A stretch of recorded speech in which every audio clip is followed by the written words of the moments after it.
皆さんこんにちは、ときまるです。今日はやめて正解だった出費5選紹介していきたいと思います。ミニマリズムイコール節約ではないんですけど、どうしてもやっぱりミニマリズムというと少ないもので暮らすので、おのずと出費が減っていくと。で、自分の行動とか、つまり購買行動みたいなものもミニマルになっていくので、どんどん出費が減るということは起きます。ただ、あくまでも本質というのは、やっぱりそのアメリカ的なところから最初は派生しているので、自分の生活を取り戻す。稼いでは使う、稼いでは使う。そしてどんどん生活費が上がっていって、自分の収入も上がっていく。収入が上がるにつれて生活費を稼ぐっていう、そういうふうなラットレースのシステムから抜け出して、自分の人生、そして時間を取り戻すということが、ミニマリズムの本質ではあります。ただ、やはり時代の流れに沿って生活をしていると、便利なサービスとか、便利なアイテムってどんどん出てきて、で、それに乗っかっていく。で、自然に乗っかっていくと、自動的に出費が増えていくというふうな、そういうふうな構造になっています。なので、今日は、今まで私がその経験してきた中で、これはやめてよかったなと、今でも思っているものを5つ紹介していきたいと思います。はい、1つ目は、収納のための収納です。で、これ具体的にはトランクルームだったり、あとは荷物お預けのサービスみたいな、そういうものになります。で、私は以前はもうカメラマンだけで一本でやっていた時は、ものすごくその機材とか、撮影機材とか照明とかですね、そういうものをたくさん持っていて、で、普通に生活をしている家とは別にトランクルームを借りていた時期がありました。で、一月だいたい9000円から1万2000円ぐらいですかね、を支払っていましたね。なので、年間にならすと15万円ぐらいの出費を、その収納のためだけにしていたことになります。で、都内は結構トランクルームがたくさんあるので、便利は便利なんですよね。で、普通の倉庫みたいなものからちゃんと空調がついているようなものまであります。結構便利でね、使っている人多いと思うんですけど、やっぱり物を保管するっていうのはそれだけコストがかかってくると。で、あとは取り出しに行く手間とその収納の手間ってのも結構自分の中では気になったポイントです。なるべく家の近くにあるトランクルーム借りてたんですけど、それでもやっぱり家を出て徒歩で、4、5分ね、歩いていかなければならないっていう感じだったので、そこから毎日出して、で、撮影に行って、で、戻ってきて、そこに戻して、で、また家に帰るみたいな、そういうのが手間だったりとか、あとはその物が分散されるので、自分の部屋にこれ置いてあるものとトランクに置いてあるものの、その判断と区別がですね、ちょっとつきにくいところがあったりとかして、例えばその出先から何かを取りに帰るときに、これどっちだったっけっていうのがあって、で、家探してみたら家になくて、でもトランクルームに行ってみたいな、そういうことが発生していましたね。で、物を減らし始めてからは、そのトランクルームの契約をまず第一に解除しました。で、そして今はバックパックですね。ここにあるバックパックに入る持ち物だけ、60個のアイテムで今暮らしています。で、それをワンバックワンライフスタイルって呼んでるんですけど、で、やっぱりその外に、外部にあると自分のその意思決定が鈍るっていうことです。で、ワンバックの楽なところは、もうバッグの中に全て入っているっていうことなので、もうその中を探せば済んでしまうと。そういうわけで自分はもう主要なものを全部バックパックに入れて生活できるように、で、どこでも持ち運べるようにしてるんですけど、そうなってからものすごく楽になってます、生活が。あれどこにあったかなみたいなものがないですし、もうこのバッグの中に全て入っているっていうことが、もう自分の中で分かっているので、出るときもとりあえずこれ持って出れば OK っていう、そんな感じになってます。で、それに加えて自分の部屋には収納のための収納みたいなものがありません。で、昔はそういうふうな、本棚とかツールボックスとか、カラーボックスみたいなのもたくさん持ってたんですけど、全て、出して物をね、で、整理して、どんどん減らしていきました。で、もちろん、最初からいきなりは減らせないので、全部物を出した上で、ジャンルごとに区分けをして、で、少しずつ、その収納を減らしていくってことをやりましたね。で、次第に減らしていくと、その中のものが全て外に出て、で、数が少なくなれば、やはりその収納っていうのは不要になるので、自然と外すことができるようになっています。で、その分、最近のスタイルとしては、その部屋に備え付けの収納を使うってことをしています。大体賃貸のマンションとかアパートだったら、大体収納がついているところが多いので、そういうふうな収納ボックスみたいなもう備え付けのものの中に収まるような状態でやっていく、暮らしていくっていうような感じです。そうすることで引っ越しも楽になるし、自分で新たにね、その収納の棚とかボックスとかを買う必要がないので、おのずと出費も減りますね。で、その他にはですね、季節物のアイテムを一時的に預けるみたいなことをやってました。今では結構当たり前になったサービスではあるんですけど、例えば段ボール一つ分のものを自動的にですね、もう送ればそれで保管してくれる。で、必要な時にそれを引き出せるみたいな感じのサービスがありますよね。それの私その毛布版っていうのかな、寝具版みたいなものをやっていて、で、冬しか使わないような毛布をそこにですね、入れて毎年預けるみたいな。で、冬になるとそれを自動的に送られてくるみたいなことをやっていたんですけど、なのでその毛布自体を手放してしまったので、もうその預けるコストがかからなくなってます。今挙げてきたようなトランクルームとか、家の収納とか、で、季節物のレンタルボックスみたいなもの、そういうものを手放したことによって、だいたい年間15万円から17万円ぐらいですかね、の金額が削減できていると思います。はい。で、やめて正解だった出費2つ目は、多重クラウドと有料のエディターです。で、ちょっと前回のクリエイターのための生産性向上システムの動画でちょっと話しているんですけど、自分はそういうクラウドサービスみたいなものを手放して、で、かつその有料のエディターみたいなもの、つまりソフトウェアへの課金ですね。毎月の課金ですね。そういうものを今手放しています。でこれデジタルミニマリズムの回とかでよく話してるんですけど、やっぱりそのクラウドサービスって今どんどん増えてきていて、で、iCloud だったり、Google だったり、Dropbox だったり、で、Amazon だったり、Amazon はプライムに入れば無料だけど、プライムの料金がかかってくるとかね。そういう感じで、自分もかなり複数のクラウドサービスを課金して使っていましたね。あとはAdobe の Lightroom とか、Photoshop が使えるような Adobe Cloud みたいなもの。そういうものも1テラとか2テラとかの容量で課金して使っていました。で、もちろんそれは自分がそういうふうな、撮影の仕事メインでやってたってこともあるんですけど、その時は確かに必要だったかなと思っています。ただ、自分のワークフローと仕組みを見直すことができれば、無料版のクラウドだけでも生きることができるようになります。で、実際僕はそのライトルームっていうものをすべて今もうローカルに移行していて、で、ローカルのフォルダとかソフトウェアで写真の管理とか整理みたいなものをやったりしています。それからクラウドに関しても iCloud とか Google ドライブとか Dropbox とか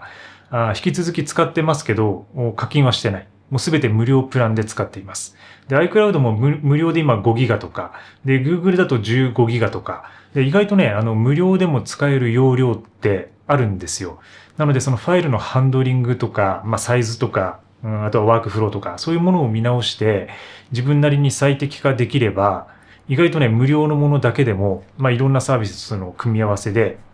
運用できたりします。なかなか時間はこれはかかったんですけど、自分は。もう結構半年とか1年とかグダグダいろんなことをトライしながらやってきたんですけど、今はそういう感じにして、すべての課金モデルを手放して、無料のクラウドサービスだけでデータを扱うということをやっています。で、もう一つ、その有料のエディターに関してなんですけど、エディターは前回の動画でも話したように、ワークフローウィーっていうものと、ユリシーズっていうものを主に使っていました。でね、最近結構ね、値上げがね、激しかったんですよね、ここ2、3年。ワークフローウィーなんかは、僕が使い始めた5年前なんかは、だいたい1年間で5000円とかだったんですけど、円安の状況とかもありながら、で、サービス自体の価格の値上げみたいなのが重なって、今ね、年間1万4000円とか1万6000円ぐらいになってます。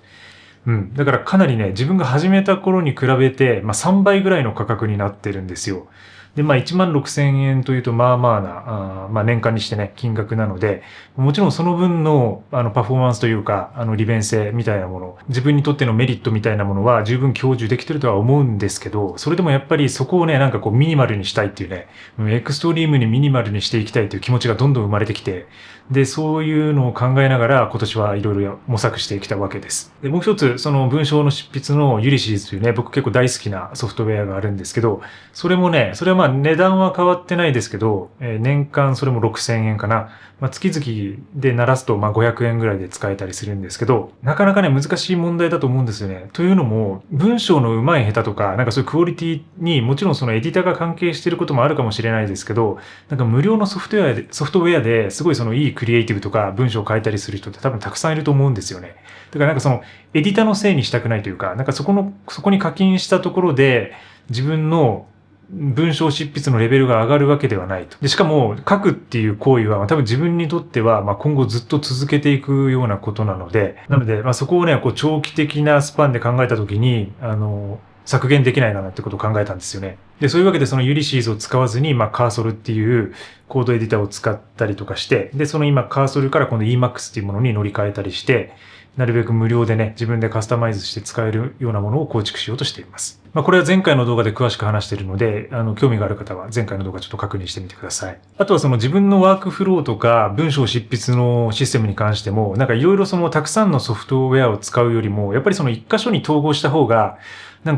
脳の摩擦が少ないかなっていう感覚がありますね。その多くの道具を使うっていうことは多分それなりにその道具によって自分が、例えばそのショートカットキーの使い方とか、なんかその微妙なね、こうささやかなことでたくさんこうやることが増えたりするんですよね。なんで、一本化してしまった方が、なんかそのソフトウェアを簡単に使えるし、で、かつそれで無料になるし、で、自分がその使う習熟度っていうか、熟練していけばしていくほど使いやすくなっていく。なんかそういうこう流れがあるので、別に課金しなくても無料版を使い倒すみたいな、なんかそういう感じでいきたいなと。なんかそっちの方がいいなって最近は思うようになってきましたね。これもだから年間にならすと、2万円ぐらい、2万円から2万5千円ぐらいの削減になってるなと思います。はい。3番目は2代目以降のカメラです。はい、2代目以降のカメラを所有するってことをやめました。もちろんその私がフォトグラファーメインでそれだけでやってた時はそういうことはできなかったんですけど、やっぱりその絶対サブ機材っていうものは必要で、同じカメラを2台持っていたりとか、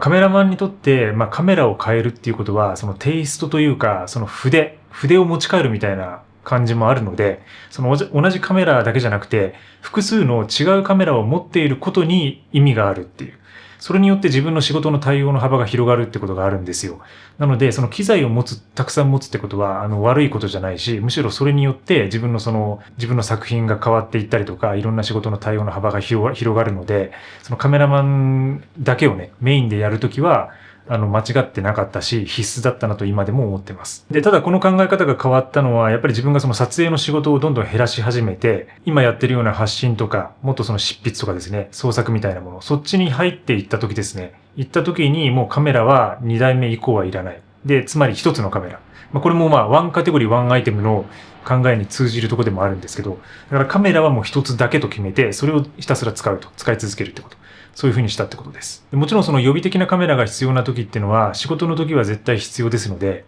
そういう時はレンタルを使用したりしていますね。で、東京は結構いろいろそのレンタルサービスが、発達していて、で、かなり安い価格で、都内だったらどこでも借りられるし、お店によってはデリバリーしてくれるような会社もあるので、そういう、機材レンタルみたいなところをスポット的に使っていく。で、自分が持つカメラは1台っていう風にした方が、運用的なメリットとその経済的なメリットが得られるっていうことに気づきました。で、先ほどのエディターの話と通じるところもあるんですけど、やっぱりカメラを2台持つってことは、2台以上持つってことは、そのカメラによって使う技術をこう変えていかなきゃいけないところがあるんですよね。微妙に。で、カメラの技術というのはいろんなところに応用が効くので、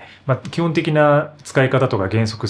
だけ覚えてしまえば、どんなカメラにも対応はできるんですけど、でも現場でのその瞬発力っていうのかな、対応力っていうのはやっぱりその持った時にすぐ操作して撮れるみたいなところが重要になってくるんで、つまりその学習コストがかかってきたりします。なのでそれがいい部分もあるんですけど、それによって時間がかかったりとか、構図を迷ってしまったりとか、ちょっと設定をミスってしまったりとか、なんかそういうことが起きたりもします。それがちょっと分散化の弱点ではあるんですけど、で、それを一本化することによって、いつもその同じカメラと同じレンズっていう風に決めておくことによって、撮影も早くなるし、その構図の決め方とか、精度みたいなものも上がるような、上がる気がしています。で、あとはそれに伴う付属品とかですね、バッテリーとか充電器とか、なんかそういうものも、種類が違えば、その数だけかかってくるので、持ち物が増えると。で、持ち物が増えると今度その容量が増えるので、持ち運ぶバッグが増えたりとか、で、それに伴い、最初に話したようにそのトランクルームが必要になったりとか、その別の機材置き場とか機材倉庫みたいなものが必要になったりするんですけど、その一つにね、一台のカメラとレンズに決めておくことによって、もうそういう心配が全くなくなります。で、持ち運びも苦じゃないし、で、毎回ですね、同じカメラを使っているので、そのカメラの不具合みたいなものにも気づきやすくなったりします。毎日使ってるとやっぱりちょっと変化があるだけで、これちょっと怪しいなみたいなものが分かったりするので、それによってちょっと壊れる直前のなんか感じが分かったりして、行っちゃったなってなったらすぐ修理に出したりとかね。そういう感じで対応も早くなるので、一台のカメラを使っていくっていうのは結構メリットがあることも多いなと思っています。あとは新商品みたいなものにも惑わされなくなりますね。やっぱり今自分が持つべきものというか、これだけでいいんだみたいな、このカメラとこのレンズだけあればいいんだみたいなものがあれば、なんか新商品が出たとしても、それをね、追加する気にならないんですよね。で、もし追加するとしたら、ワンイン、ワンアウトで、一つ入ってきたら、今持ってるものは手放すっていう風になると思うんですけど、なのでそういう風な、新しい商品が来た時に、買ってね、試すみたいなことも以前より全然少なくなっているし、もうここ1年ぐらいはもうずっとね、同じカメラとレンズだけで撮影をしていますね。それにより、出品も減るし、その精神的な心配とか、なんかそういうところもなくなって、安定した撮影とか、制作ができているなと感じています。4つ目は、毎日のカフェ代とコーワーキングスペースです。で、僕はもうフリーランスでずっと仕事をしているので、カフェっていうのは結構ね、好きなんですよ。そんな削りすぎてるっていうわけじゃないんですけど、で、カフェっていうのは今でも好きで、日によっては外でやりたいなって時はもうカフェをホッピングしながら、1時間やって移動して、1時間やって移動してみたいな感じでホッピングしながら自分の文章執筆とかね、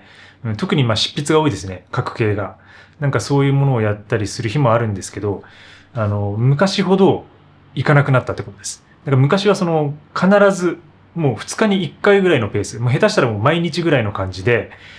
カフェに行ってひたすら作業するってことをやってたんですよね。で、それは気分転換にもなるし、家でやるよりは外に出て、で、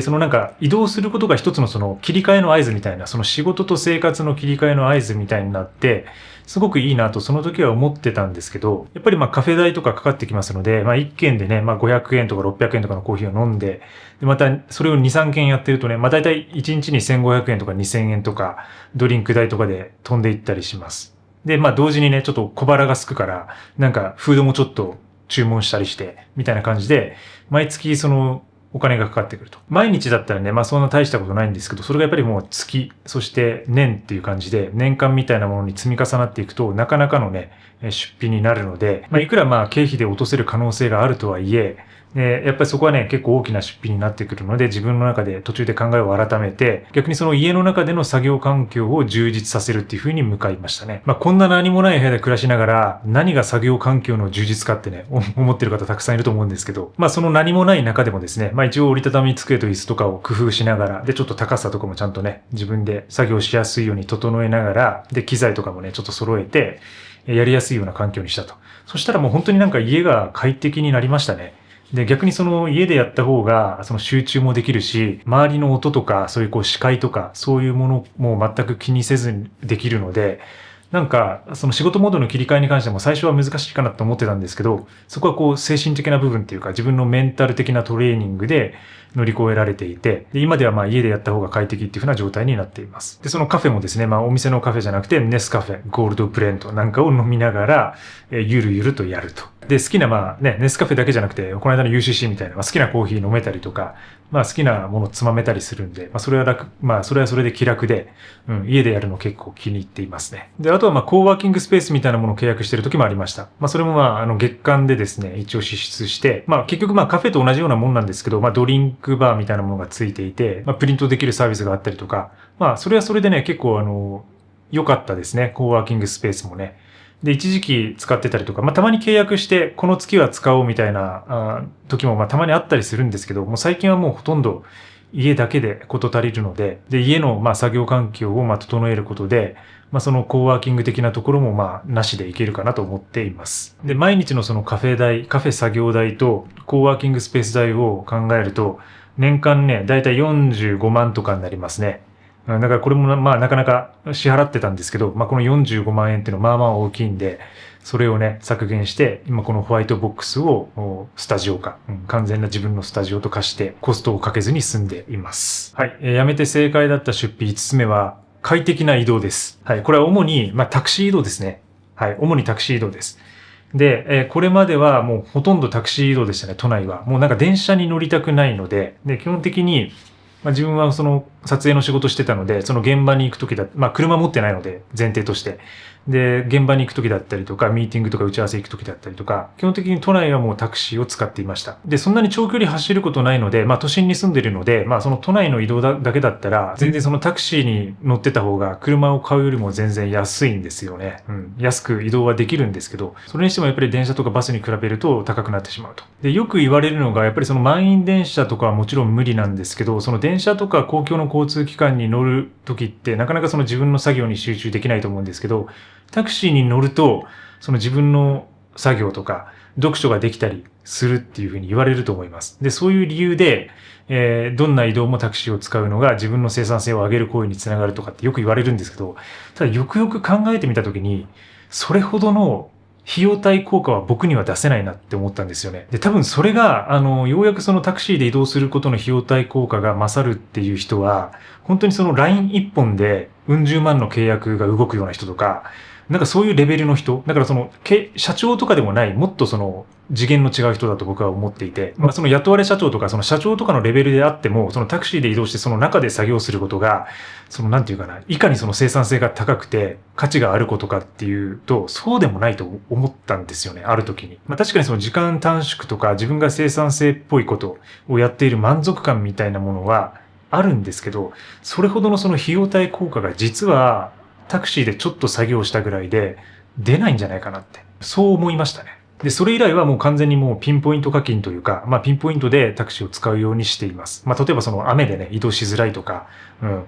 電車が止まっているとか、混んでいるとか、そういうこう通勤ラッシュの時間帯とかね、なんかそういう時に合わせてピンポイントに使うようにしていますね。で、それ以外は逆に、近場の移動とか、ちょっと遠くの移動でも歩いて行ったりとか、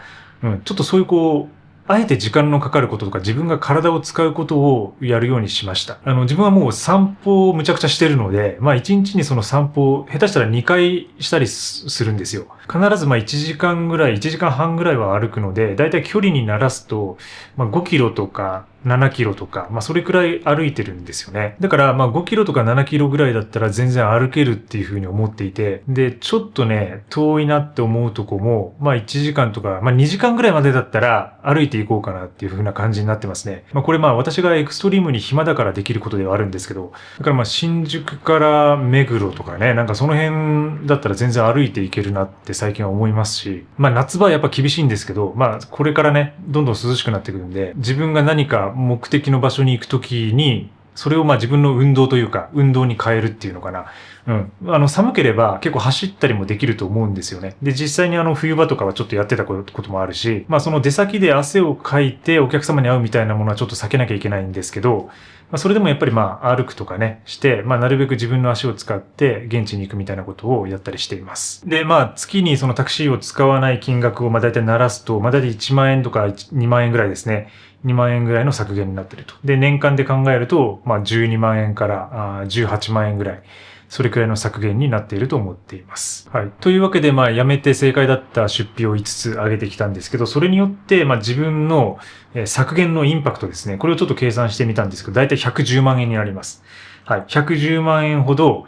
この5つをやめることで、自分は年間削減できていることになります。で、この110万円あると、まあ、だいたい100万円としましょう。100万円あると、まあ、それを作品そのもの、に還元できたりします。例えばまあ撮影旅行とか撮影旅の滞在日数をちょっと増やしたりとか、で取材の回数を増やすことができたりとか、そういうことも可能になってくるし、でまああとはそのストック型の資産に振り替えることができたりとか、であとはまあ0から1の何かこう作品とか新しいものを作る時の外注費にしたりとかね、まあそういうふうな使い方ができるので、まあ今日挙げてきた5つの出費は自分の中でまあ今でもまあやめてよかったなと思っていることです。まあよろしければ皆さんがやめて正解だった出費あればコメントで教えてください。このチャンネルでは少ないものでミニマルに暮らしながらより作っていく創作のアイデアや実践方法を紹介しています。よろしければチャンネル登録してまた次回もこのホワイトボックスに遊びに来てください。今日も最後までご視聴いただきありがとうございます。また次回の放送で。バイバイ。